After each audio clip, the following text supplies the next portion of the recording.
When you crave for some snacks, make this recipe in just 2 minutes. Hey friends, welcome to Oliver Kitchen. Today we will make an easy and quick snack with only 3 ingredients.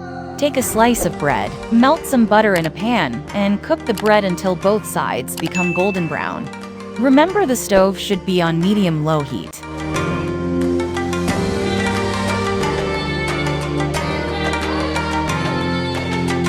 Now add some grated dark chocolates and let the chocolate melt slightly. Cover if you need.